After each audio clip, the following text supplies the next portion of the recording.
bersyukur bagimu Tuhan. Kami bersyukur bagimu Tuhan. Segalanya kami bawa di hadapan-Mu Tuhan.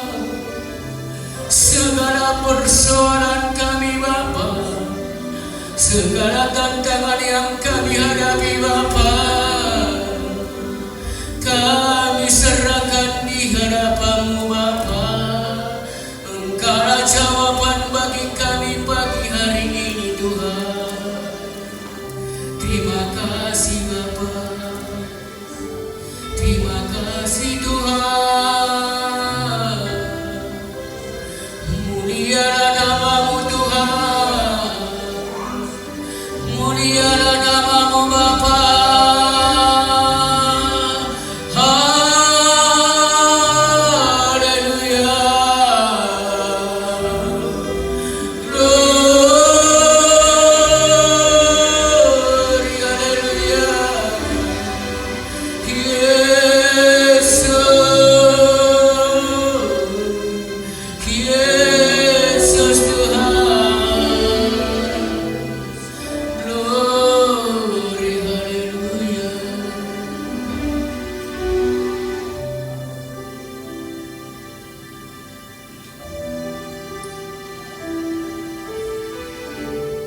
Inilah kami Tuhan, inilah kami Tuhan, inilah kami Bapa. Kami mempersembahkan yang terbaik di hadapan Tuhan. Seluruh aktivitas kehidupan kami, kami memberikan kepada Tuhan di saat pagi.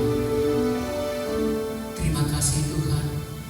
Dan kami tak habiskan ibadah pagi hari ini hanya di dalam nama Tuhan Yesus Raja kami.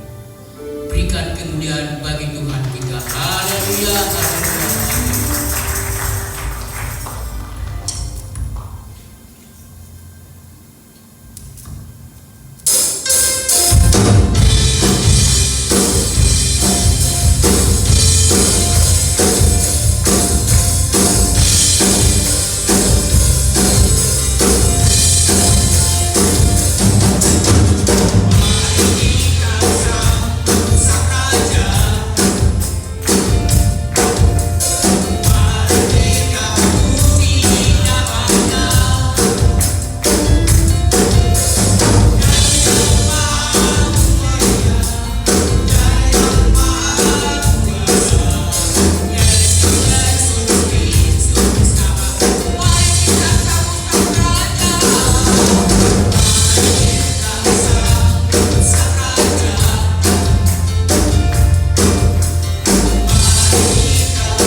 Haleluya.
Pengakuan iman rasuli. Aku percaya kepada Allah, Bapa yang Maha Kuasa, Khalik langit dan bumi, dan kepada Yesus Kristus, Anaknya yang tunggal Tuhan kita, yang dikandung daripada Roh Kudus, lahir dari anak darah Maria, yang menderita di bawah pemerintah Pontius dan Pilatus, disalibkan, mati dan dikuburkan, turun ke dalam kerajaan maut, pada hari yang ketiga bangkit pula dari antara orang mati, naik ke surga, duduk di sebelah kanan Allah, Bapa yang Maha Kuasa, dan akan datang dari sana untuk menghakimi orang yang hidup dan yang mati. Aku percaya kepada Roh Kudus, gereja yang kudus dan am, persekutuan Orang Kudus, pengampunan dosa, kebangkitan daging, dan hidup yang kekal. Amin. Haleluya. Kita persiapkan hati kita, kita buka hati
Bapa di surga, kami bersyukur untuk pagi ini yang indah dan luar biasa bagi kami dan kami semua yang hadir hari ini. Bapa Roh Kudus yang kami sembah di dalam nama Yesus, pagi ini kami mau mendengarkan firman-Mu ya Allah. Berbicara Kau di tengah-tengah kami ya Roh Kudus. Engkau menaungi tempat ini bahkan hati kami, pribadi kami satu demi satu. Dan kami percaya Bapa perjumpaan dengan Allah itu yang kami miliki pagi ini. Dan ada kekuatan yang baru, ada semangat yang baru, ada pengharapan yang baru, ada pemulihan yang baru, ada kesembuhan yang baru. Terima kasih Bapa di surga. Kami siapkan bejana kami untuk kebenaran firman-Mu ya Allah. Dan kami mau lakukan itu dalam hari-hari kami, dalam hidup kami di dalam Engkau. Terima kasih Roh Kudus. Kami berdoa dan bersyukur dan kami mempersiapkan untuk Engkau. Dalam nama Yesus kami berdoa dan bersyukur. Haleluya, haleluya. Amin. Silakan duduk, sudah kasih puji Tuhan. Haleluya, haleluya, haleluya. Puji Tuhan Bapak Ibu. Hari ini kita berjumpa. Saya mau sama saudara. Shalom. Haleluya. Shalom. Ya, puji Tuhan, kita bersyukur untuk pagi ini kita bisa beribadah dan anugerah Allah dan kebaikan Allah yang dahsyat dalam hidup kita. Nah, Bapak Ibu sekalian kasihi, ini tahun dan ini hari adalah hari Minggu, di mana minggu yang ke-50 berapa? 52. Satu tahun berapa minggu? 56 atau 52? 52. Ini minggu yang ke-52 dari tahun ini. Artinya 52 saudara hadirkah dalam ibadah, atau 52 minggu saudara ada bolong-bolong begitu? Ya? Kalau ada yang bolong-bolong, kita minta ampun sama Tuhan. Tapi kalau yang tidak ada yang bolong-bolong, kita berkata bersyukur. Amin. Saya juga bolong. Ya, ada 52 minggu saya juga tidak hadir di situ dalamnya. Kalau di sini ya, tapi kalau di tempat lain tetap ada. Nah, kita berdoa bersyukur kepada Tuhan. Saudara, tahun ini kita bisa hampir melewati ya. Dan saya percaya ada banyak gejolak, rintangan yang kita hadapi. Ada tantangan yang banyak yang kita hadapi. Keadaan sekeliling kita membuat kita tawar hati, sekeliling kita membuat kita takut, sekeliling kita membuat kita gemetar. Jadi saya percaya saudara, kasih kita ada sampai hari ini karena anugerah Allah. Amin. Saudara, anugerah yang luar biasa. Saya juga merasakan kalau bukan Tuhan maka tidak mampu. Tahun ini adalah tahun di mana seluruh dunia mencekam. Dan saya baca literasi Bapak Ibu, baca literasinya, pandemi itu terjadi dalam kelipatan angka 17, 18, 19, 19, 20, 20, 21, 21, 22, 22. Saya baca literasinya, itu pandemi terjadi di tahun-tahun itu. Jadi kita 2020.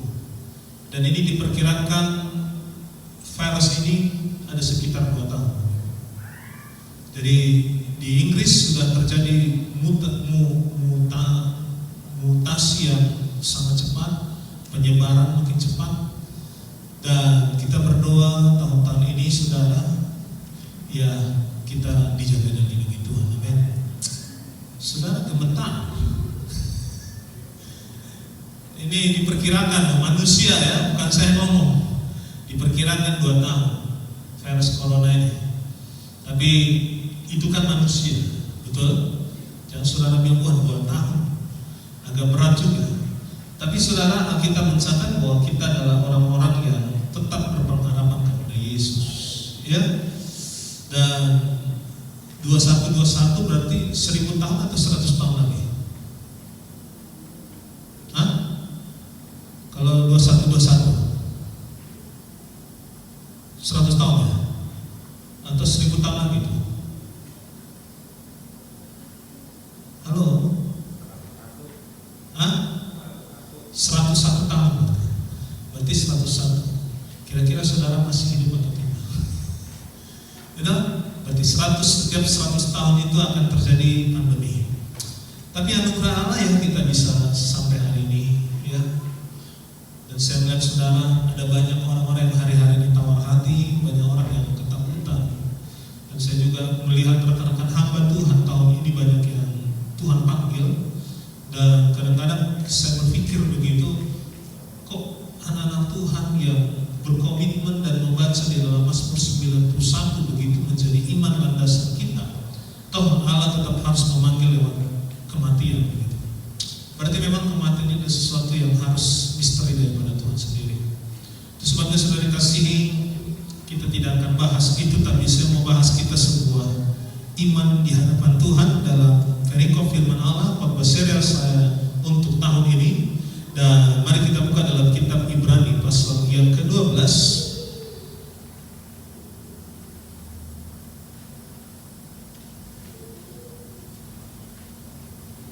Ibrani pasal yang ke-12.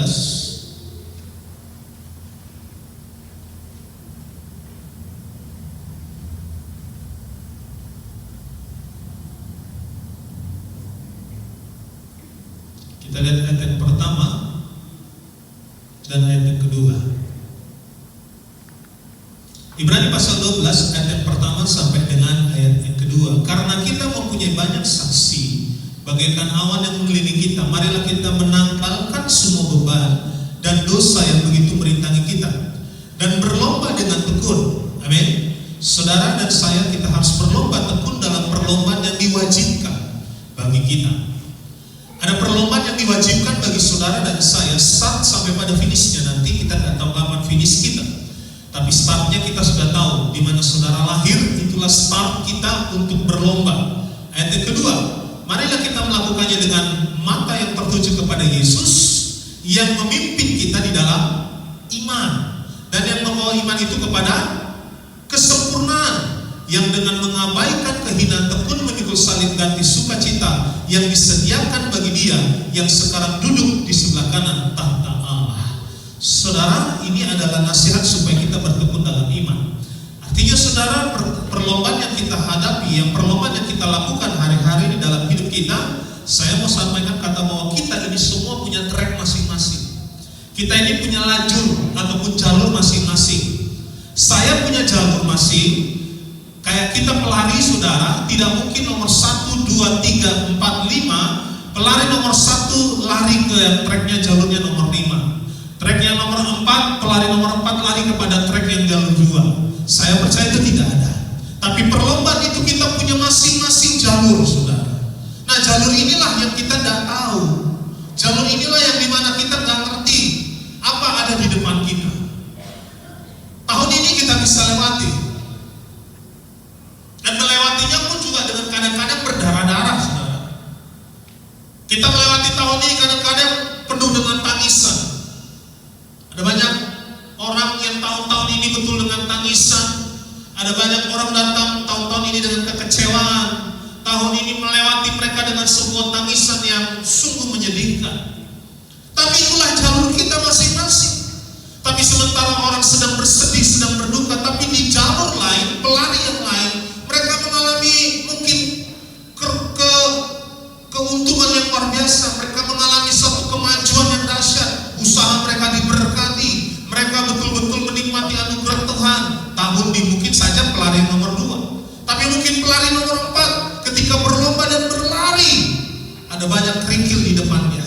Ada batu yang mengantukkan dalam setiap kakinya. Itulah trek kita masing-masing, saudara. Jadi gak sama trek kita. Pergumulan suami istri, anak dengan orang tua, hamba Tuhan dengan jemaat, itu berbeda-beda.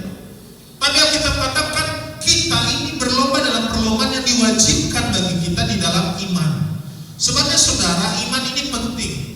Sampai kapanpun saudara harus berlomba dalam iman tersebut. Sampai pada waktunya nanti Tuhan akan datang menjemput kita, maka kita mengakhiri dengan baik.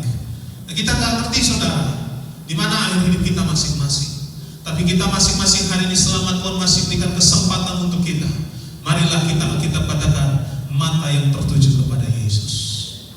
Amin. Tetaplah mata kita tertuju kepada Yesus. Jangan pergi kemana-mana mata kita. Kalau seorang pelari, maka yang dia tuju dan matanya tertuju hanyalah kepada garis finish. Dan kita juga, saudara, ketika kita mengakhiri finish, maka mata kita tertuju tetap kepada Yesus. Dan yang amin ya. Amin. Saudara harus tertuju kepada Yesus. Nah, kita melihat iman seperti apa yang terakhir. Ibrani pasal yang ke-11. Ibrani pasal yang ke-11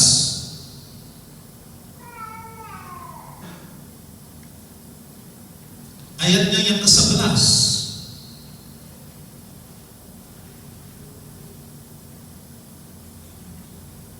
Ayat yang ke-11, satu ayat saja. Lalu kita loncat ke ayat yang ke-17 sampai dengan ayat yang ke-19.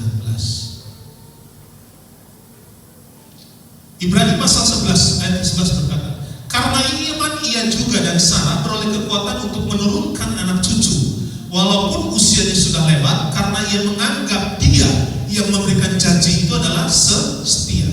Ayat yang ke-17, karena iman maka Abraham tatkala ia dicobai mempersembahkan Ishak, ia, saudara garis bawahi ada kata ia di situ, satu kata setelah itu koma, yang telah menerima janji itu rela mempersembahkan anaknya yang tunggal, walaupun kepadanya telah dikatakan keturunan yang berasal dari Ishaklah yang akan disebut keturunanmu, karena ia berpikir bahwa Allah berkuasa membangkitkan orang-orang sekalipun dari antara orang mati, dan dari sana ia akan seolah-olah telah menerimanya kembali.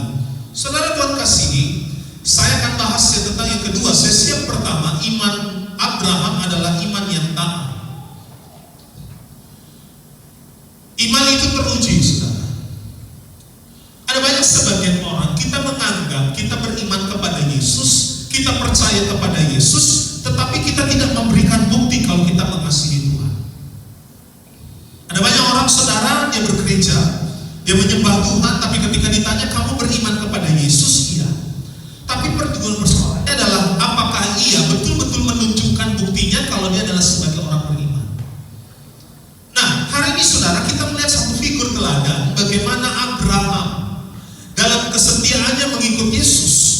Saudara bisa bayangkan dalam termin yang pertama, sesi yang pertama saya sampaikan bagaimana Abraham disuruh keluar dari tanah nenek moyangnya menuju tanah perjanjian yang Tuhan berikan kepada dia. Namun Abraham tidak mengetahui tanah itu di mana, harus lewat dari mana, berangkat dari mana jalannya. Abraham tidak tahu. Yang dia tahu, dia kerjakan apa yang Tuhan suruh firmankan kepadanya. Makanya kita belajar, saudara, hati-hati. Apa yang difirmankan Allah nampaknya konyol dengan pikiran kita, tapi kalau Tuhan yang sudah berfirman, saya percaya itulah ujian untuk kita bertahan di dalam iman kepada Kristus. Ada banyak orang tak tahan dengan iman. Ada banyak orang tidak tahan dalam ujian. Ada banyak orang tidak tahan dengan yang namanya sebuah tes daripada Allah. Makanya Abraham berhasil disebut bapak orang beriman karena memang imannya teruji. Nah, pertanyaan saudara, apakah saudara punya iman di dalam Kristus atau tidak? Saudara harus diuji. Amin. Saudara harus lewat namanya pengujian. Nah, tahun-tahun ini dalam tahun 2020 mungkin kita diuji Tuhan. Bukan mungkin, memang sudah diuji Tuhan. Tapi perhatikan dalam setiap saudara mengiring Yesus, saudara harus melihat bagaimana kadar iman saudara kepada Tuhan. Adakah ketika kita menghadapi ujian tersebut kita tawar hati? Adakah kita berada di tengah-tengah lembah kekelaman, kita teruji dengan ujian tersebut? Semua itu adalah diri kita yang menjawabnya. Saya nggak bisa berkata, oh bapak itu lewat ujian, oh ibu itu sudah lewat ujian, oh anak muda itu sudah lewat ujian. Tidak ada satupun yang bisa menilai kita kecuali Tuhan Yesus.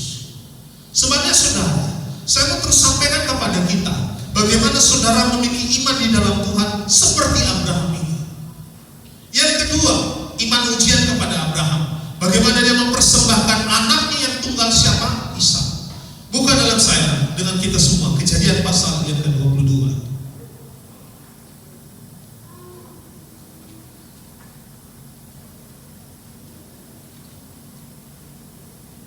Kejadian pasal yang ke-22.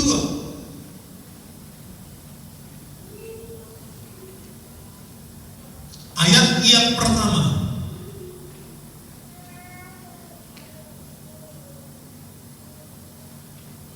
sampai dengan ayat yang ke-10.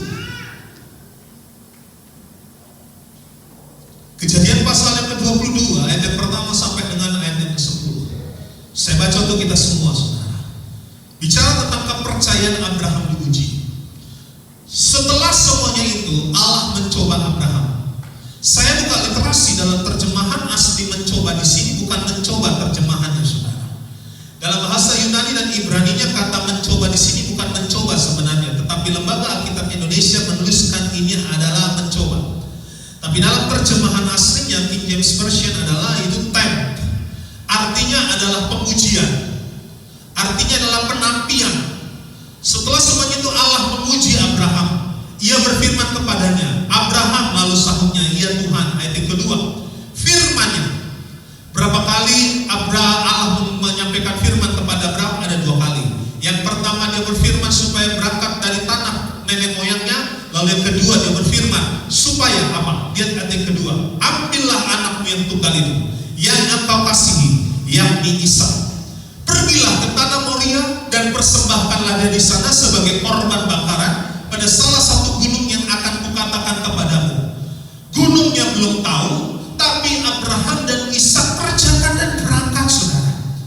Allah tidak berkata nanti katakan begini, di sana sebagai korban bakaran pada gunung yang namanya mungkin Gunung Sinai, tidak. Tapi nanti akan saya sampaikan di tengah-tengah perjalanan, kata Tuhan.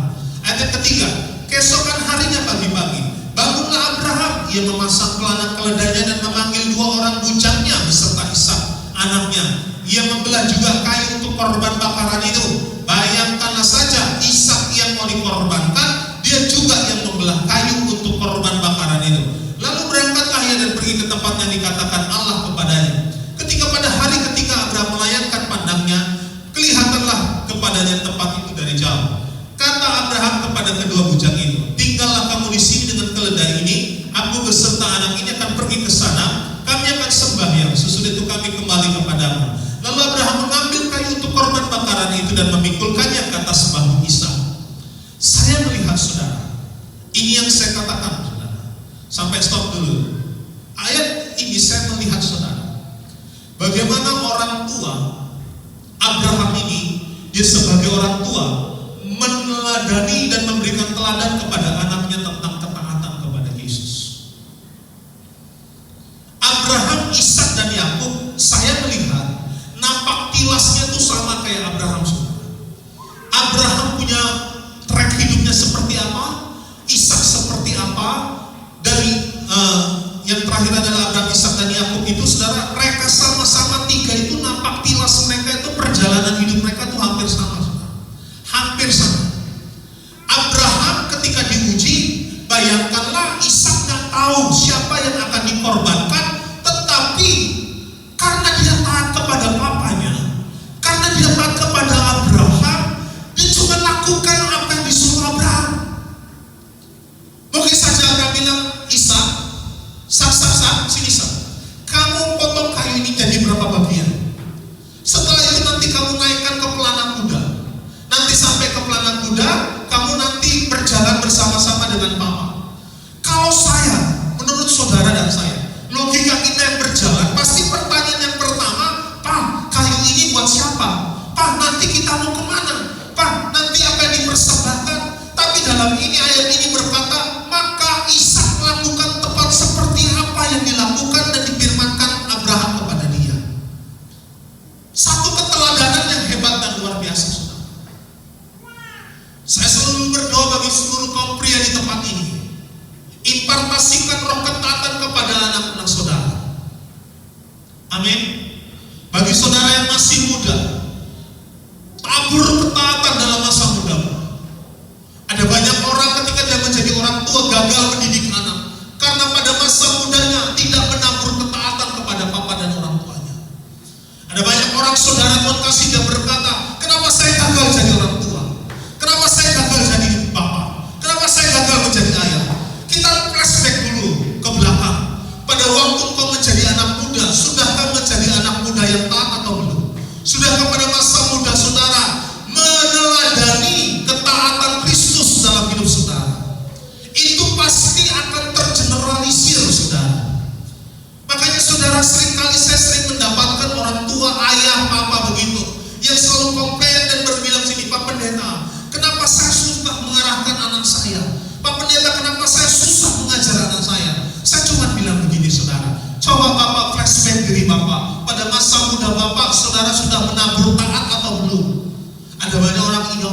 saya pada masa muda saya lawan papa saya terus.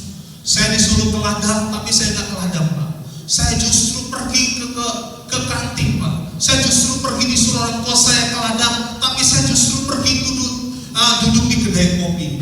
Setiap saban hari disuruh papa saya selalu melawan, Pak. Akhirnya saudara buat kasih ketika ada pengakuan dosa. Lalu saya bilang begini, kalau Bapak ingin berubah, Bapak ingin sama-sama diberkati anak Bapak, saya doakan supaya keturunan itu stop sampai di Bapak dan akhirnya akan mewariskan sebuah ketaatan di dalam Yesus. Saya mau sampaikan kepada saudara, hai anak-anak muda dan orang tua yang sebagai papa hari ini, mari mewariskan roh ketaatan kepada anakmu. Mari mewariskan setiap roh ketaatan kepada anak-anakmu yang sudah menjadi orang tua dan punya anak.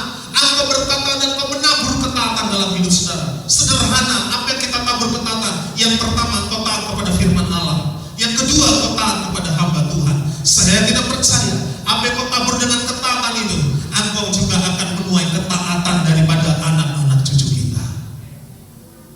Tapi kalau kita menjadi pemberontak, saudara, dari muda tidak pernah tunduk, dari muda tidak pernah taat, selalu melawan kerjanya sama papanya, perhatikanlah saudara, engkau juga akan kelak memiliki anak dan memimpin keturunanmu. Engkau akan memiliki keturunan yang akan menjadi pemberontak dalam ketika kau menjadi pemimpin. Hari ini saya mau sampaikan kepada saudara, miliki iman itu di dalam Yesus Kristus. Amin. Ibu-ibu pun juga harus punya taat kepada suamimu. Sarah ini dikatakan nanti kalau kita sampai di tanah Mesir, kamu ngakunya jadi sanak saudaraku perempuan, padahal dia adalah istrinya. Tapi Sarah nggak bilang begini. Kalau saya kena percaya ibu-ibu di sini, kalau dibilang suaminya nanti, kalau nanti kita sampai ke Medan, kalau ada orang yang nanya sama kamu, bilang kamu itu adalah adik perempuan saya ya. Saya kena percaya sebelum ibu itu berangkat, saya percaya dia akan pulang dulu. Karena nggak terima. Tapi Sarah terima. Karena apa? Dia mau taat. Para ibu-ibu dan wanita bahkan yang belum menikah, saya mau sampaikan semua yang ada dalam ruangan ini. Bagaimana saudara bisa menuai ketaatan kalau saudara sendiri tidak menabur taatan? Simpel saudara, simpel. Saat saudara belajar untuk taat, tidak enak iya, tidak sejahtera iya, tapi tidak ada pernah yang namanya instruksi dari pemimpin rohani, papa mama kita yang akan menjerumuskan diri kita.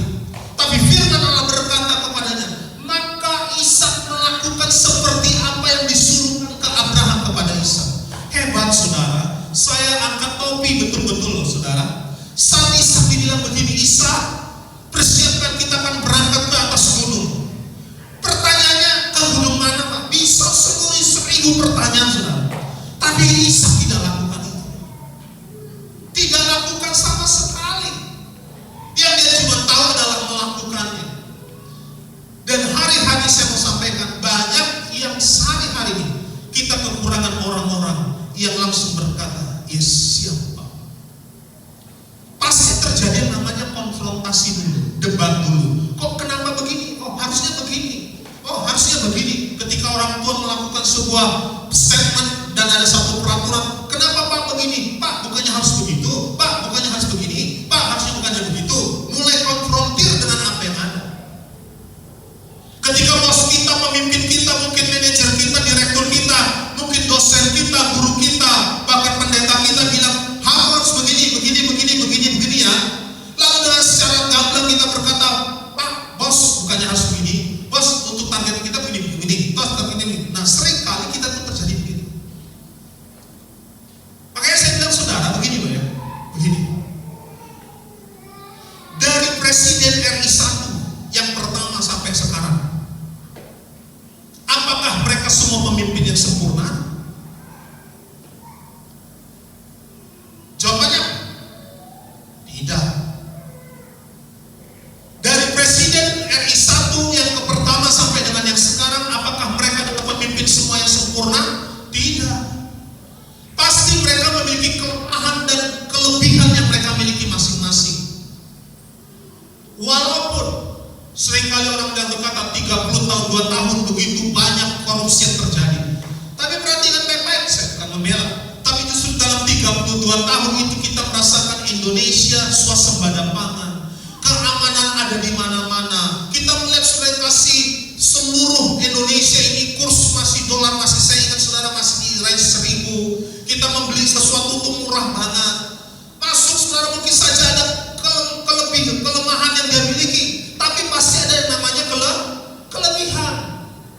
Tapi apakah kita hajar terus kelemahannya? Apakah kita harus terus sampaikan kekurangan dia? Saat kita berkata kelemahan dan kelebihan pasti dimiliki semua orang. Tapi dalam kelemahannya lah aku ada untuk memberikan kekuatan kepadanya. Tidak kita berkata, oh lihat tuh presiden ini, oh lihat itu manajer kita itu, lihat tuh pendeta kita itu, lihat papa mama kita, modelnya kayak begitu. Saudara, kita hanya menunjukkan sebuah kesalahan, kelemahan yang dimiliki para pemimpin kita. Mulai hari ini saya mau sampaikan kepada saudara, roh iman ketaatan itu turun sampai ke anak cucu kita. Amin. Saudara harus mewariskan itu. Harus mewariskan. Saya jaga diri saya dari muda, saudara.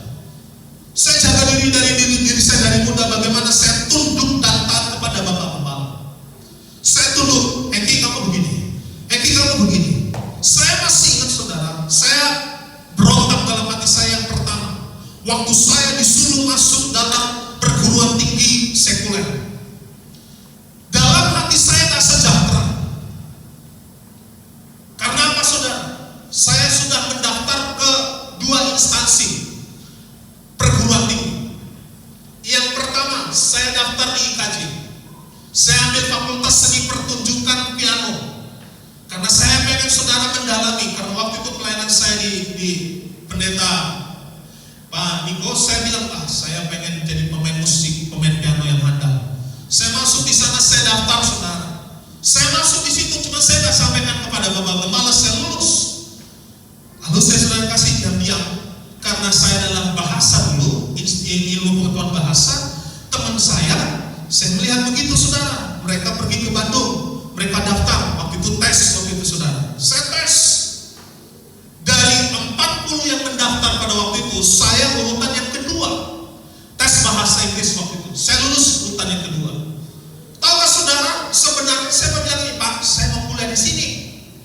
Udah 2 yang saya bawa tinggal, Pak, ini 2 saya bawa ke sini, Pak. Dan pada waktu itu terakhir yang ketiga, saya mau langsung jadi kuliah di kependetaan. Sudah siap-siap, nanti saya masuk STT Petamburan ya Pak. Planning saya. Tapi saya tunggu dulu momen yang terbaik untuk bicara. Pulanglah beliau dari ajar dengan bawa mak. Yang di sini apa Pak? Isi. Saya isi nama Hengki Septemada. Tempat tanggal lahir ini. Mengambil kuliah jurusan fakultas jurusan 1 bahasa dan sastra. Sastra Cina, sastra Inggris, sastra Jepang. 2 fakultas teknik. Teknik elektro dengan teknik kimia. Yang ketiga ekonomi SDM dengan ekonomi akuntansi. Yang keempat, fakultas teknologi kelautan, teknologi teknik perkapalan dengan teknik sistem perkapalan. Saya bilang, Pak, saya isi yang mana Pak? Bila dia, ya mau apa lagi? Emang kamu bisa hitung-hitungan? Terus saya siapa Pak? Isilah. Itu sastra. Sastra apa Pak? Sastra Jepang. Oh Tuhan, dosa apa aku? Di kelas SMA 3 tidak pernah dapat sastra Jepang. Yang saya tahu kalau orang ngambil sastra dari SMA-nya sudah mendapatkan minimal sedikit tentang ilmu kebahasaan. Saya ambil, yakin Pak? Yakin. Contreng sastra Jepang. Saya mau ngomong gini saudara, Pak, sebenarnya saya udah ikut tes Pak. Cuman saya bilang aja, kalau saya nanti kasih tahu begini, nanti Bapak marah. Lebih baik udah ikutin aja lah saya bilang begitu. Planning saya waktu tes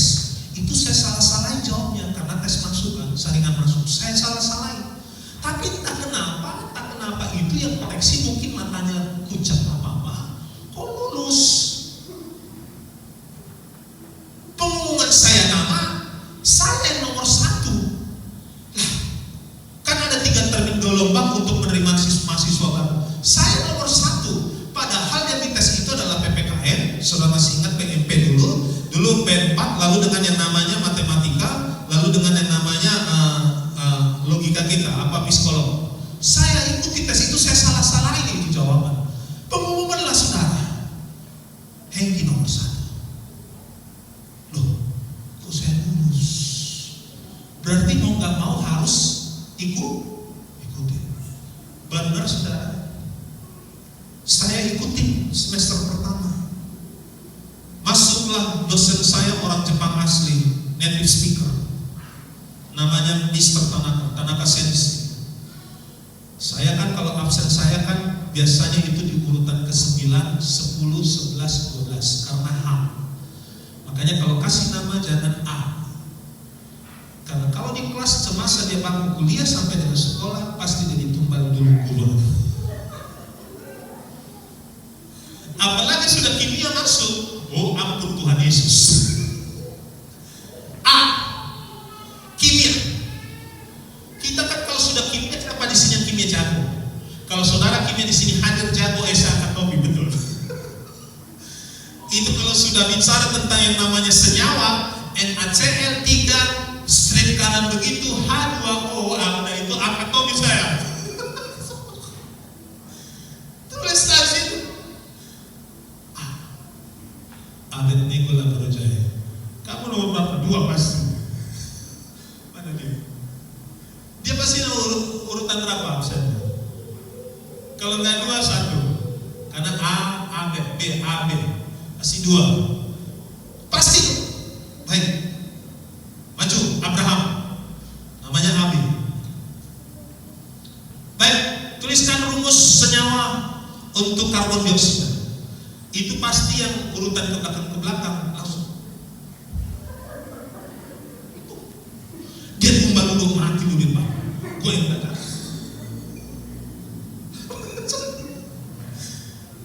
Dan gak bisa, udah dia nomor 1, jadi tumbal, berdiri di depan.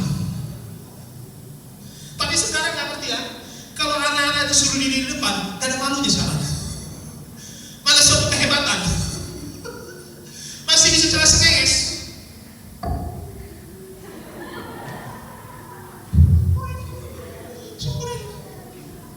Lah kita dulu Pak yang kalau udah maju ke depan, berdiri di depan, itu sudah mati kutu. Sudah mati kutu. Berdiri di depan. Sepanjang berdiri di depan pasti tunduk ke belakang, ke bawah. Boleh kita begini? Apalagi ada kita taksir, ampun. Itu sudah harga dan martabat dan diri kita ambruk. Berdiri di depan.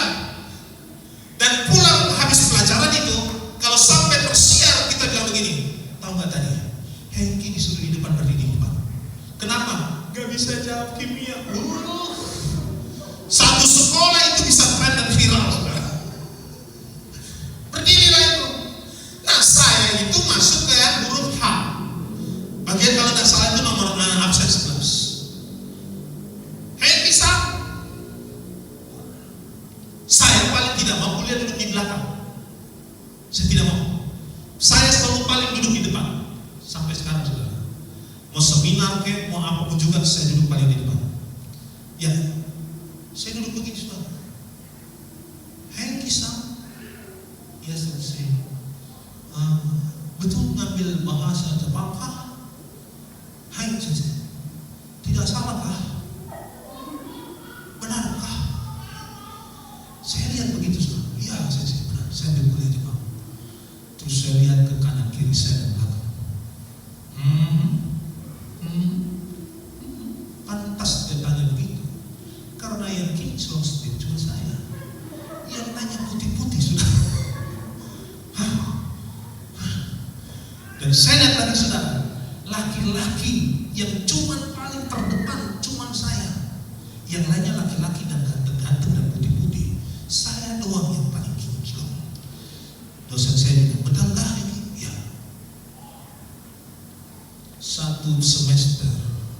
semester Nasakom. Tahu Nasakom? Hah? Tahu Nasakom? Nasib 1 koma. IPK 1,6. Saya terima, oh Tuhan Yesus tolong. Masuk semester 2 ada kemajuan 1,8.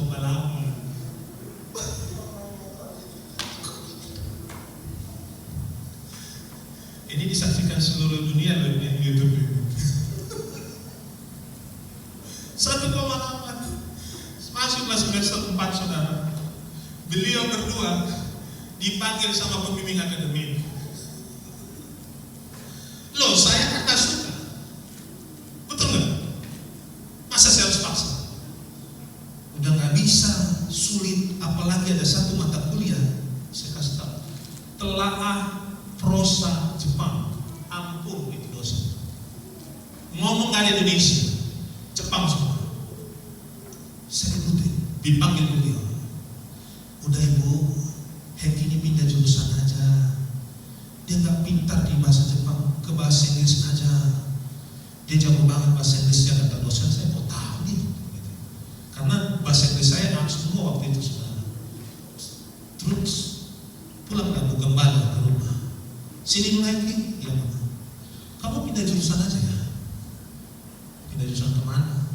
Sastra Inggris. Enggak lah. Kan udah 4 semester saudara, 2 tahun kan. Kalau saya balik lagi ke bahasa Inggris, berarti saya semester 1 lagi. Berarti buang-buang waktu. Nanti saya udah tua begitu. Saya bilang udah ikutin aja. Oh di situ saudara. Saya bilang begini, saudara kalau datang ke Bapak Gembala itu buku semua. Tulisan paling terdepan saya tuliskan, Tuhan mampukan saya. Semuanya itu saya tulis. Kamus saya tulis, Tuhan mampukan saya. Terus bahasa Jepang 1 sampai 8, Tuhan mampukan saya. Oh itu serius saudara.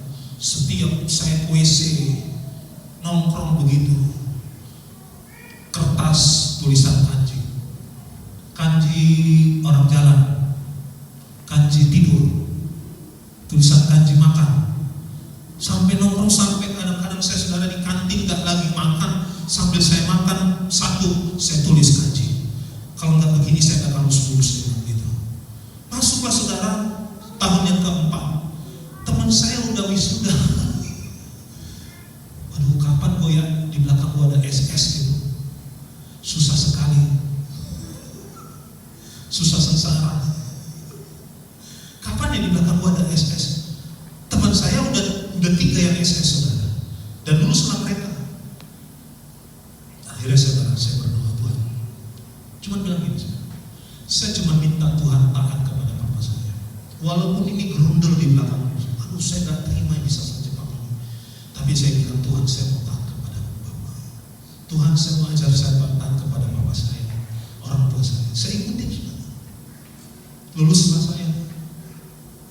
Ya, lulus dengan nilai kasih karunia yang luar biasa. Enggak jelek-jelek amat IPK saya. Itu lulus dengan hampir waktu itu A, B, B, B, C cuma beberapa saudara. Baru beliau ngaku. Pas kalau saya dipanggil, Heki Septomada. Maju saya semua. Aduh akhirnya gue lulus juga ya. Lulus. Baru beliau bilang, wah namamu dipanggil, kok saya nangis katanya. Saya mau bilang saudara, ketaatan itu bukanlah sesuatu yang menyenangkan kita. Gitu. Kadang kita gerundel, kadang kita protes, tapi saya ikutin itu semua.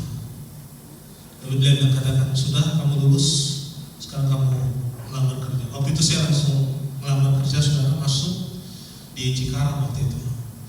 Dan luar biasa saudara, luar biasa. Kalau saya ikuti ketaatan ini saudara, hampir seluruh apa yang saya kerjakan dan jalankan untuk saya bekerja. Sebelum start saya waktu itu selesai, saya harus melamar hampir 256 lamaran. 256 lamaran. Yang diterima 257 itu juga tanpa lamaran. Waktu itu saudara, saya ikutin di Cikarang, saya kantor di sana, saya keluar, tahu saudara, langsung ada orang bilang gini, kamu masuk kami aja, Pak, masuk ke sini saja. Semua yang saya kerjakan dan lakukan hari-hari ini, semuanya tanpa lamaran, saudara. Saya bekerja tanpa lamaran semua. Hanya sekedar lisan, Pak kerja di sini, Pak ngajar di sini, Pak ngajar di sini, saya ngajar di sini. Sampai saya harus saudara kasih kontak-kontak, wah jauh banget caranya saudara. Tapi saya mau taat sama Tuhan. Tahun kedua, tahun pertama, kedua itu jauhnya luar biasa saudara. Saya harus ngajar itu di Taman Bandara sana. Bayangkanlah dari Pangkalan Jati ke Bandara Soekarno-Hatta naik motor saudara. Saya cuma bilang sepanjang perjalanan Tuhan, saya cuma mau taat sama Kau Bapa. Tuhan ajar aku taat. Sampai pada hari titiknya saudara, yang paling mengenaskan itu apa? Kalau hujan naik motor tuh 1,5 jam dengan hujan. Kalau hujannya kenceng, wah itu yang bikin mata sakit saudara. Cuma saya bilang, Tuhan saya taat ya. Dan Tuhan bilang begini, kamu sudah teruji. Tahu saudara, saya hari ini mengajar di tempat yang saya ngajar hari ini tanpa lamaran saudara. Tanya Bapak Kepala, dia bilang mungkin hujan, langsung dia. Dan kalau saya pikir-pikir saudara, kalau saya katakan Tuhan pasti suruh saya bandara terus, Pangkalan Jati bandara terus. Saya mau sampaikan kepada saudara hari ini, ketaatan itu sekalipun tidak enak, kita mau belajar untuk taat. Amin. Amin. Sekarang saya mau tanya, saya serius. Siapa sih kadang-kadang saudara di tempat ini yang masih jadi anak, suka protes sama papanya, suka protes sama mamanya? Baru papanya bilang A, kita udah sederet A sampai Z. Mama kita bilang K, kita bilangnya Z. Gak nyambung. Dari hal sepele begitu saudara, Tuhan tuh catat. Kalau sekarang dulu, malaikat tuh mencatat semua apa yang kita bikin. Kalau saudara bilang sepele aja, sepele. Misalnya contoh, sudah besar, sudah kuliah dan bahkan kerja. Kamu antar ya ini barang ini ke sana. Cuman kan kadang saya kan udah kerja Pak, nanti dulu Pak, saya kerja dulu, berangkat dulu. Itu tuh di situ loh yang paling kenceng loh kita ada. Tapi pada waktu kita bilang ini antar ya, sekalipun kita sudah harus berangkat, kita lakukan apa yang diperintahkan orang tua kita terlebih dahulu. Oh itu nilai upahnya luar biasa. Upahnya luar biasa. Upahnya, saya ulangi ya, upahnya itu luar biasa itu. Tapi kalau kita protes sama Tuhan, oh gini, lihat Bang, itu akan kita tuai pada waktu yang kelak. Saya berdoa hari ini, biar saudara mewariskan kita roh ketaatan di dalam Tuhan. Amin. Amin anak muda. Jadi jangan ada di antara saudara menjadi orang anak muda yang memberontak. Gampang saudara. Dan saya selalu bilang saudara, tanya yang muda orang tua sini.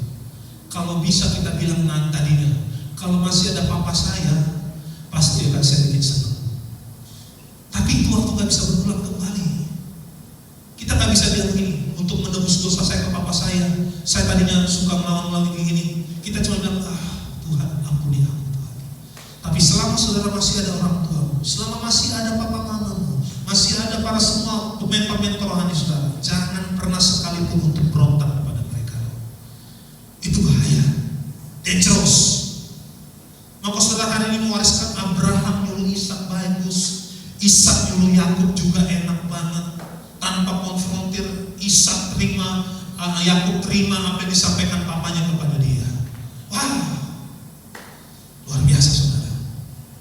Mulai hari ini, yuk kita belajar, bukan hanya menjadi orang Kristen biasa, tapi juga kita bisa menjadi teladan bagi banyak orang. Amin. Orang kan lihat saudara, wah, si Bedan itu luar biasa. Tidak pernah berontak kepada pendetanya, hebat. Nanti kelak dia ketika punya anak-anaknya begitu cakap-cakap, ganteng-ganteng, dan taat kepadanya. Siapa doa orang tua tidak seperti itu? Ada di antara saudara mungkin berkat bilang ini, nanti Pak Pendeta saya berdoa supaya anak saya tidak melawan semua. Gak ada. Pasti dia berdoa, Tuhan bela anak-anak saya, anak-anak yang taat, anak-anak yang baik, anak-anak yang cinta pelayanan. tabur yang baik dalam setiap saudara-saudara. Haleluya. Kita katakan saudara. Lanjutnya ayat yang ke-6. Lalu Abraham mengambil kayu untuk korban bakaran itu dan memikulnya ke atas tanah bahu dan Ishak anaknya sedang di tangannya. Lihat siapa yang dibawa saudara? Abraham bawa apa? Dibawanya api dan pisau. Demikianlah keduanya berjalan bersama-sama. Udah berjalan bersama-sama, Ishak gak ngomong tanya saudara. Hebat luar biasa. Ayat 7. Lalu berkatalah Ishak kepada Abraham, ayahnya, Bapa, sahut Abraham, ya anakku, bertanyalah ia. Di sini sudah ada api dan kayu, tetapi di manakah anak domba, anak korban itu? Ayat yang ke-8 bilang begini. Sahut Abraham, Allah yang akan menyediakan anak domba untuk korban bakaran baginya, anakku. Demikianlah keduanya berjalan bersama-sama kembali saudara. Kalau saudara-saudara jadi Ishak, ditanya, Pak, mana korbannya? Nanti di sana disiapin Tuhan. Pasti kita duduk belakang, Papa kita jalan, kita bilang, oh, kok belum ada korban? Nanti disiapin. Pasti ada pertanyaan. Tapi Ishak tak lakukan itu saudara. Ayat yang ke-9 dikatakan apa? Ayat yang ke-9. Sampailah mereka ke tempat yang dikatakan Allah kepadanya. Lalu Abraham mendirikan mezbah di situ. Di sananya lah disusunlah kayu, diikatnya Ishak anaknya itu, dan diletakkannya di atas mezbah itu, di atas kayu api. Saya nggak ngerti. Tega nggak? Misalnya Pak Bilsa, Bastian diikat, pasti sambil menangis. Papa ikat kamu dulu emangnya, ku ikat dulu kamunya. Pak, kok saya diikat Pak? Saya nggak ada tertulis tuh Ishak maka memberontak, tapi diikatnya lagi Ishak. Diikat. Saya percaya di sini orang tua, bapak-bapak kalau lihat anaknya diikat pasti nggak tega. Tapi Abraham lakukan itu. Makanya saya bilang pantaslah disebut bapak orang beriman. Karena level imannya itu bukan level iman biasa. Coba bayangkanlah glorious begitu, diikat, udah satu-satunya, udah kinclong. Belum? Ya Pak, aku ikat dulu kamu ya. Kok aku diikat Pak? Ya mau dimatikan kamu. Tega gak ngomong gitu? Tega gak saudara sebagai bapak ngomong gitu? Tapi Abraham enggak. Udah ikat aja tuh Ishak. Ayat itu 10 dikatakan begini. Sesudah itu apa dikatakan? Abraham mengulurkan tangannya, lalu mengambil pisau untuk menyembelih anaknya. Wow. Ayat 11, tetapi berserulah malaikat Tuhan dari langit katanya, Abraham, Abraham, sahutnya, ya Tuhan. Lalu dikatakan saudara, jangan bunuh anak itu. Sudah mau dihajar itu anak, udah pede itu Abraham. Aduh, kalau kita gitu dulu kan, matilah ini. Tapi yang kita katakan apa? Ketika Abraham mengambil pisau, hendak menyembelih anaknya, artinya udah siap tuh saudara. Kayak sinetron, slow motion. Stop, Abraham, ya, jangan kau sembelih anak itu. Apakah Abraham ketika dibilang jangan sembelih anak itu, dia bilang, ada nggak Abraham ngomong gitu? Nggak ada. Jangan bunuh anak itu. Kalau saudara baca selanjutnya, maka Abraham meletakkan pisau. Tuhan bilang, ambillah anak domba yang ada di lembah itu. Saya yakin dan percaya saudara, betapa Abraham kepercayaan imannya diuji dengan sangat luar biasa. Saya percaya saudara pun hari-hari ini imanmu diuji sama Tuhan. Siapa di sini yang sanggup bilang begini, Pak Pendeta, saya hidup yang paling nyaman hari-hari ini? Ada nggak? Kalau anak muda sanggup kasih bilang begini, Pak Pendeta, hidup saya nyaman sebagai anak muda? Pasti tidak ada. Tapi hari ini saudara, seperti firman Allah, di tahun-tahun ini mungkin kita mengalami ujian. Tapi ketahui, Allah ketika menguji pasti memberikan upah kepada kita. Lihat Abraham, diuji betul? Lulus gak dia? Lulus. Dikasih upah gak sama Tuhan? Dikasih upah. Apa upahnya? Abraham bilang begini, dan keturunanlah yang akan mewarisi berkat atas seluruh di bumi ini. Saya percaya saudara, Allah juga akan berkata ketika kau teruji ketamanmu, Allah akan berkata, keturunanmu akan mewarisi berkat daripadaku. Siapa yang mengutuk engkau akan terkutuk, siapa yang memberkati kau akan diberkati. Saya percaya saudara tempat ini. Yang pertama saya mau sampaikan sama saudara, iman saudara harus betul-betul teruji pada waktu, dengarkan baik-baik. Ketika sesuatu yang paling berharga harus diserahkan kepada Tuhan, belajarlah untuk kau menyerahkan itu kepada Tuhan. Amin. Saya belajar ini banyak. Dulu saya itu gak bisa lihat mobil saya tergores sedikit pun. Tergores sedikit pun langsung masuk bengkel, kinclong. Tapi Tuhan ajar saya begini, kalau kamu menjadi berhala Tuhanmu hanya mobilmu, maka sia-sia seluruh pengorbanan Kristus di kayu. Saya mulai belajar itu, saudara. Tanya Bapak Ibu Gembala, semua anak-anak saudara saya, semuanya itu, kalau naik mobil saya, peraturannya cuma satu. Kalau susah di dalam, duduk. Gak boleh tangan mau goyang-goyang, duduk. Mau buka kaca pintu, Pak, buka kaca pintu. Tutup pintu pun harus bunyinya, gak boleh, pentai. Oh, itu langsung saya bilang, turun. Ini beli bukan pakai daun, pakai duit. Saya bilang begitu. Tapi saya belajar, Tuhan, kalau hidup saya tergantung kepada mobil berhala mobil ini, maka iman saya adalah iman yang jatuh. Saya bilang begini, Tuhan, terserah. Saya tidak akan terikat lagi dengan mobil. Saya tinggalkan, saudara. Mobil saya hari ini sudah hampir berapa minggu nggak kepake. Dulu minimal dua minggu sekali itu udah kecuci, saudara. Tapi sekarang, bukan berarti saya tidak setia, saudara. Tapi saya tidak mau kembali kepada dosa yang terikat dengan sesuatu yang berhala dosa. Mungkin ada di antara saudara berhala-berhala banyak yang lain. Kalau saudara bilang begini, punya sepeda 2, berikan sepeda yang itu, yang paling mahal itu kepada orang lain.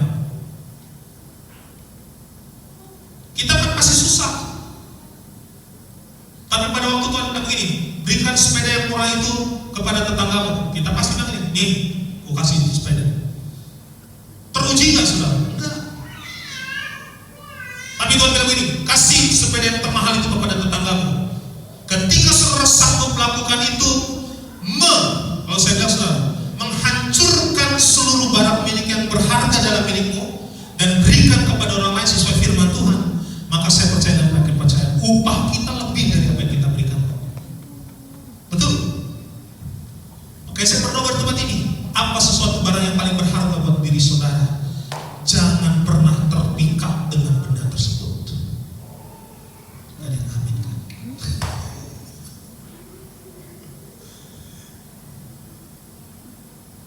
Kalau gara-gara emas ibu-ibu di tempat ini, engkau lebih mengasihi emas yang ada di dalam perhiasan saudara daripada Tuhan, maka kita katakan perhiasan kita lah yang akan menjadi tuan dalam diri kita. Ibu-ibu setiap minggu di kamar lap-lap gelangnya.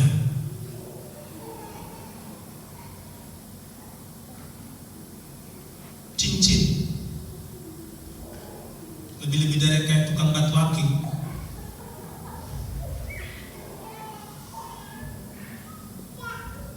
Sahabat tiap minggu itu kerjanya. Berarti yang menjadi tuan dalam hidupnya adalah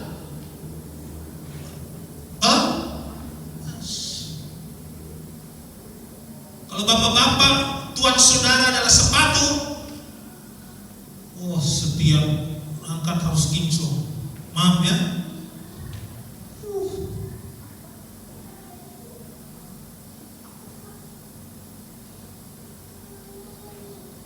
Hari ini apa yang paling berharga dalam dirimu?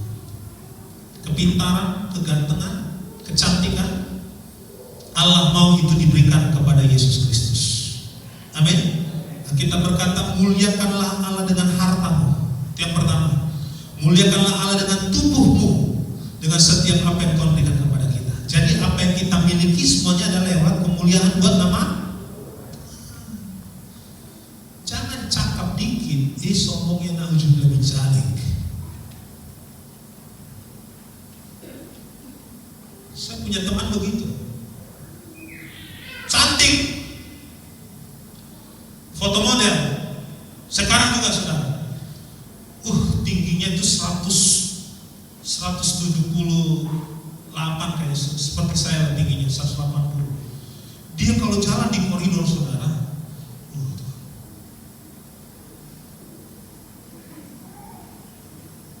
itu mata tertutup. Nah, ada teman saya, ya di bawah lah kadar cantiknya dari dia lah, cantik sih.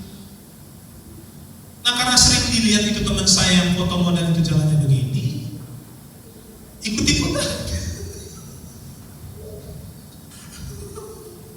Nah, kalau saya kan orangnya kan pelan saudara. Nah, jangan dia berubah dia.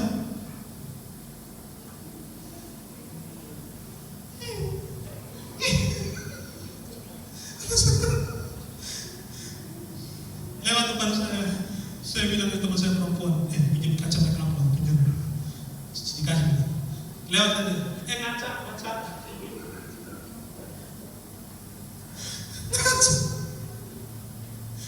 Nah, kadang-kadang kan begitu saudara. Kita ini kan begitu, punya dikit tengilnya luar biasa, cakep dikit tengilnya ampun-ampunan, ganteng dikit ampun-ampunan. Makanya saudara, sesuatu yang paling berharga dalam diri kita, muliakanlah itu dengan semuanya untuk kepada Tuhan. Amin. Kalau saudara ganteng, daftar. Pak Pendeta, saya mau jadi. Ampun, puji Tuhan. Baru bilang shalom, cewek-cewek yang nonton.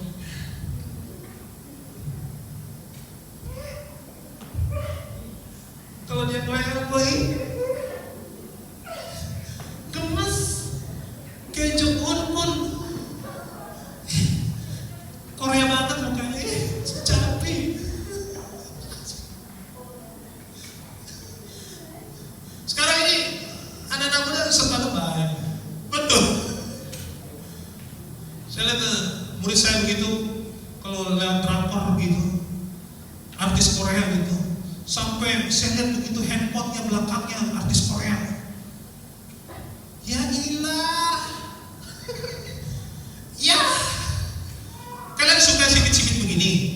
Digelodok banyak. Suka sedikit begini. Iya, ganteng saya ganteng. Ganteng. Jadi kalau udah nyanyi kan cowok, padahal cowok. Cowok ya.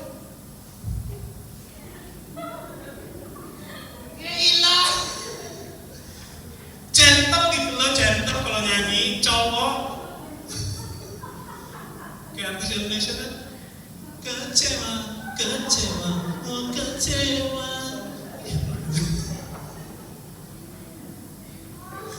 Sirik gitu. Sirik. Saya bilang, makanya sini anak muda jangan suka drakor. Desa suka? Oh enggak. Saya lihat, kok apa ini ya? Itu masih seperti anak muda. Ibu-ibu, ini hanya seorang pincang.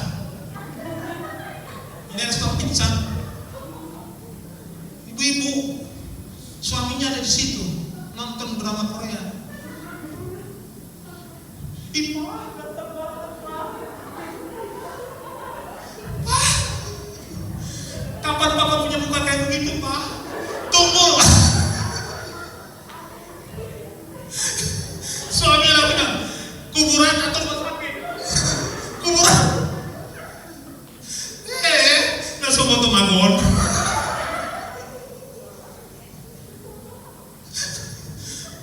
Udah. Apalagi sekarang ini, ibu-ibu sekarang aneh-aneh. Pirang ya, Bos. Sampai nonton Korea begitu. Pirang suaminya ada. Pak. Amin. Makanya saya bilang saudara, jangan sini deh, suka terapor deh. Mas Pion aja bilang apa? Cinta.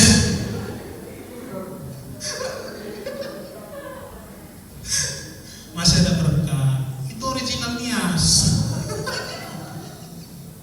Ada saya awan tidur. Original Jati Bening. Ya kan? Dan saudara dikit-dikit bule gitu, drakor gitu. Amin. Jadi saudara harus mempersembahkan segala sesuatu untuk kemuliaan nama Tuhan. Hah? Bukan. Ada yang berhala jadi suaminya atau istrinya. Ada nggak sih? Ada.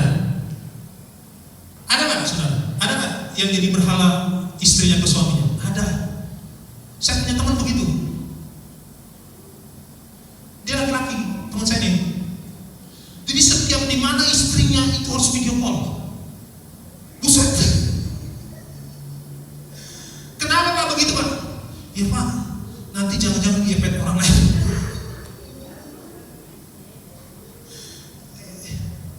Saya tanya Pak, emang istrinya mana dulu saya lihat dulu. Ini Pak.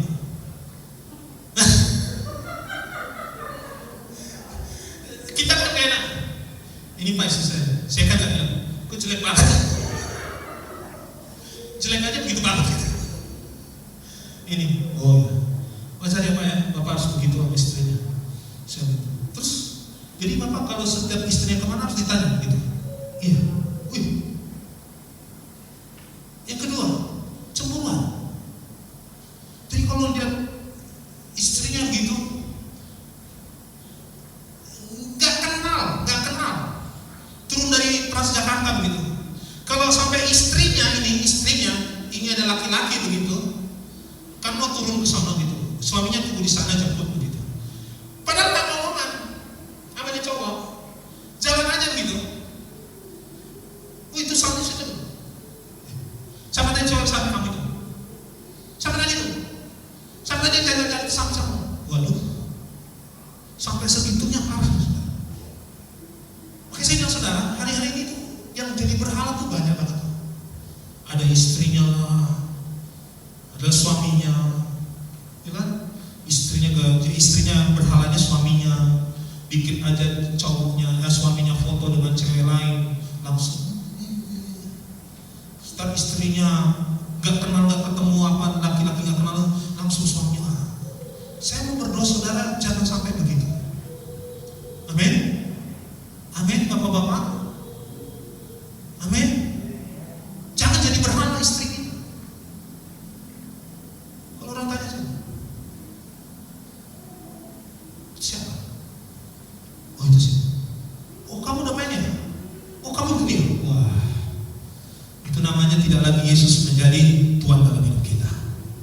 Hari ini, yang pertama pesan saya, iman ketaatan kita adalah ketika kita sanggup melepaskan yang paling berharga dalam diri, persembahkan yang terbaik dalam diri kita untuk kemuliaan nama Tuhan.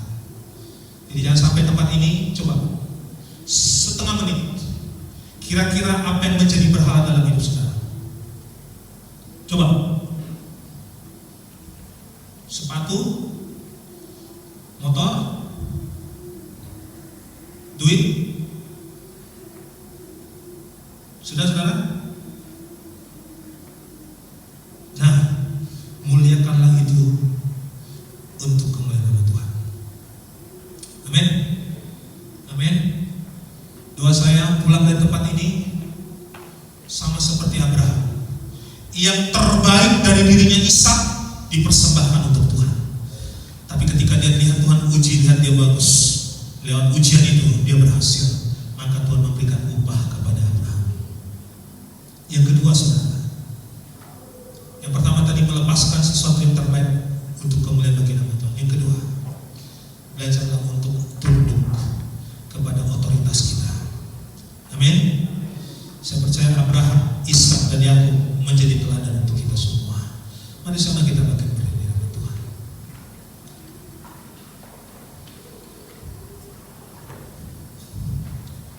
Yuk, kita bangkit berdiri.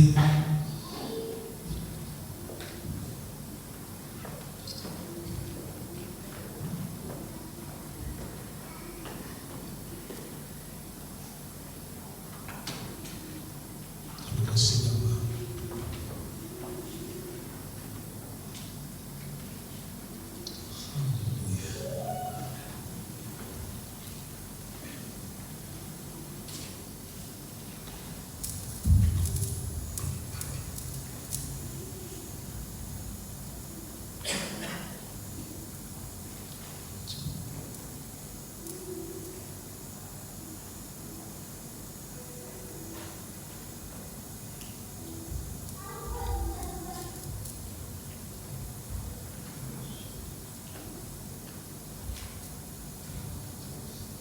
Haleluya.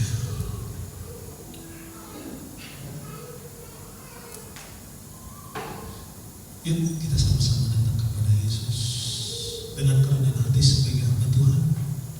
Saya mengajak saudara mengakhiri tahun ini.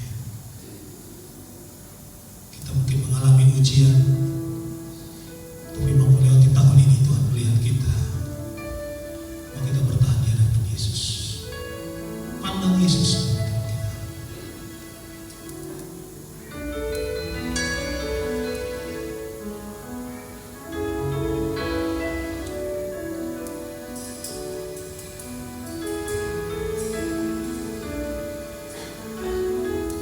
Ujilah aku Tuhan,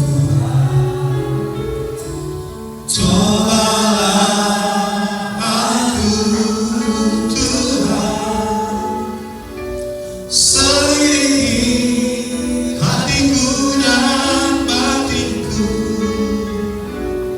mataku tertuju padamu. Aku cinta kepadamu, aku rindu hadiratmu Tuhan, aku ingin selalu dekat padamu, menikmati kehadiratmu. Ku nyanyi bersama.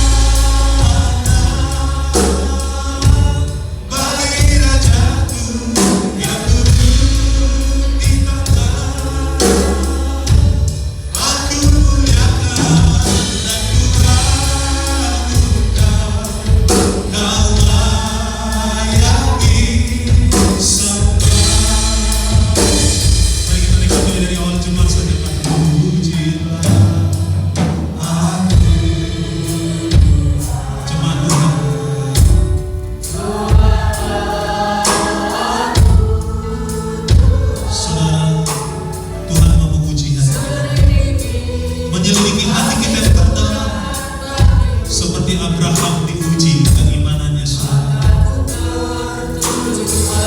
Ingat, mata kita tertuju hanya kepada Yesus. Aku cinta kepadamu,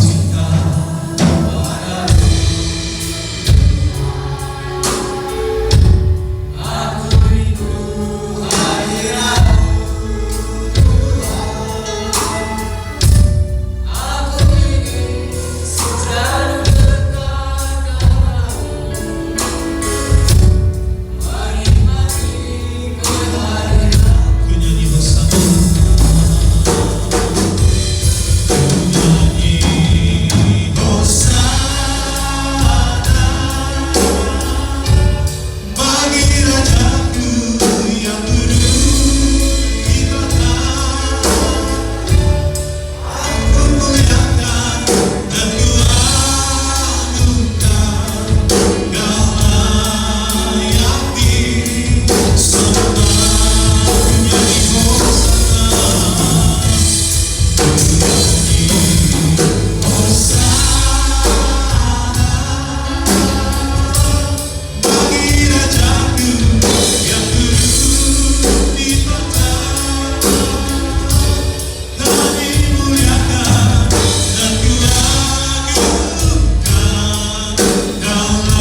mengakhiri tahun ini, maka saudara untuk belajar taat di hadapan Tuhan. Tahun-tahun ke depan akan banyak misteri di depan kita, saudara. Maka saudara hari ini berkata seperti Abraham, Tuhan, aku mau taat kepadamu Bapa. Tuhan, aku mau belajar untuk tunduk kepada firman-Mu. Sebagai anak-anak seperti ini, adakah seringkali kau berontak kepada papa mamamu? Hari ini Tuhan mau bilang, tinggalkan semua itu. Kalau ada adalah saudara, orang tua yang sudah memiliki anak, kau mau tunduk dan taat kepada Yesus. Mungkin anak-anakmu susah dan sulit untuk diajar, diatur. Tuhan mau keremukan hatimu di hadapan Tuhan hari ini. Tuhan mau kehancuran hatimu dan Tuhan melihat semua itu. Berkata dan berteriaklah, Tuhan, ampuni dosa-dosaku. Aku mau anak-anakku kembali bisa aku ajar, bisa mereka tunduk dan taat kepada Aku. Kalau bagi setiap orang di tempat ini, kita lewati tahun ini dengan anugerah daripada Allah, kasih kebaikan Allah dalam hidup kita.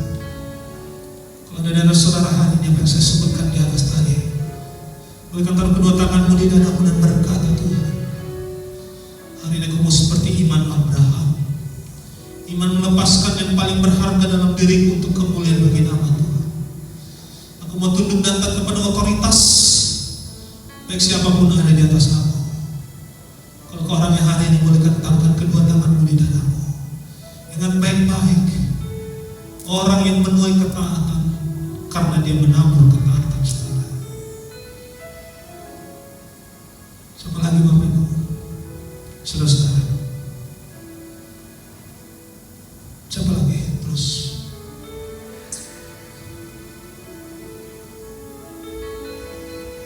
Kalau anak muda kau seringkali berontak kepada bapak mama, kau bertobat di hadapan Tuhan hari ini.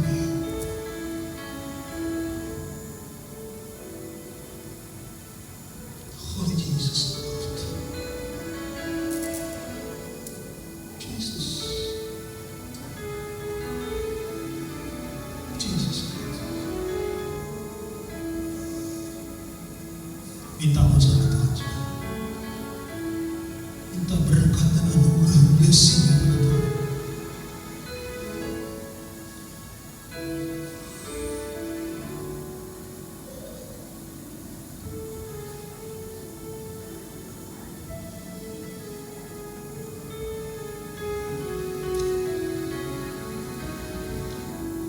Betapa besar kasih pengampunanmu Tuhan, tak kau pandang hina. Kita taruhkan kedua tanganmu di dalam saudara. Wariskan ketaatan kepada anak-anak cucumu.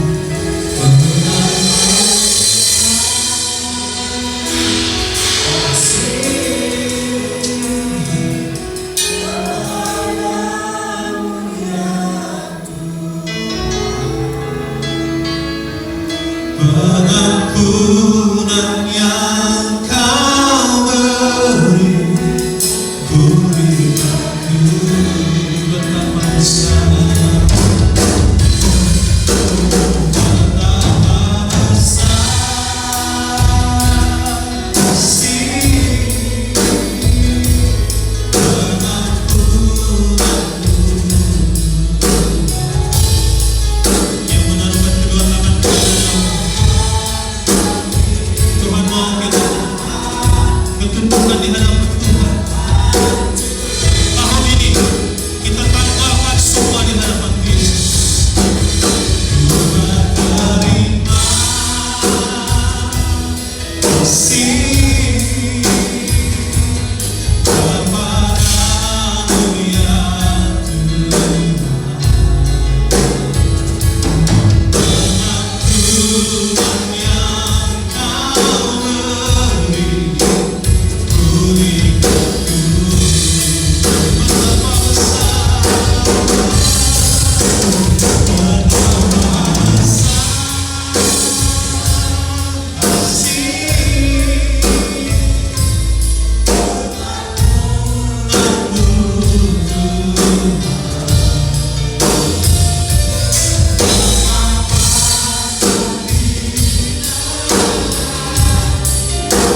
Yuk bertindak dengan iman, saudara.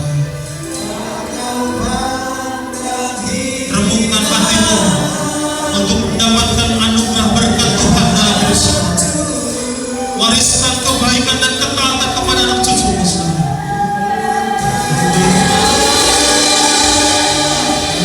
Kasih kepadamu ya Tuhan, anak cucumu akan menjadi berlimpah. Bulan yang kau beri, pulihkanku betapa besar,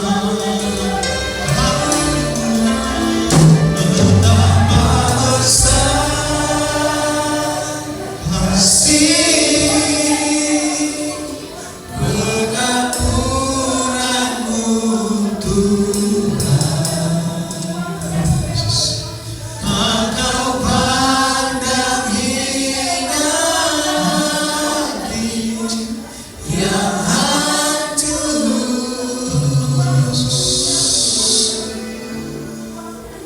Ku berterima kasih kepadamu ya Tuhan Yesus. Pengampunan yang kau beri, pulihkanku.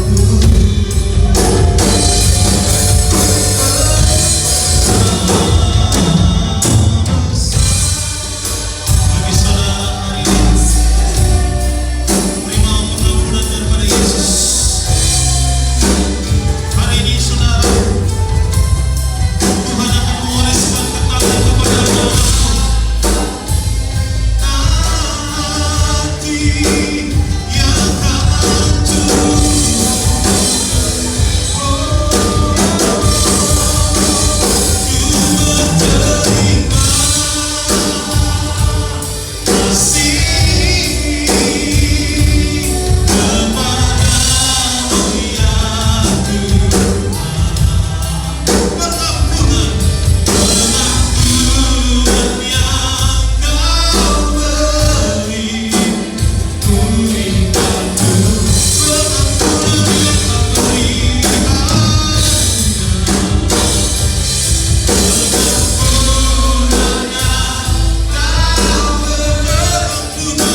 Abraham menjadi teladan untuk kami Bapa hari ini. Saya berdoa untuk anak-anakmu yang menaruhkan tangan mereka Bapa. Tuhan, hamba berdoa Engkau kiranya menghapuskan setiap dosa mereka, setiap roh pemberontakan, roh ketidaktaatan, hamba hancurkan di dalam nama Yesus. Tuhan, gantikan hari ini roh yang menjadi roh penurut, roh yang taat, roh yang dengar-dengaran kepada firman Allah, tunduk kepada otoritasnya ya Bapa di surga. Hamba berdoa Tuhan, biar apapun yang paling berharga yang kami miliki, seperti iman Abraham, anaknya yang tunggal Ishak, yang mau berani korbankan kepada Kau Yesus. Kami juga mau belajar Tuhan untuk mengorbankan apa yang kami miliki paling berharga untuk kemuliaan bagi nama Tuhan. Hamba berdoa di dalam nama Yesus, Tuhan Allah memberkati umat-Mu ya Bapa.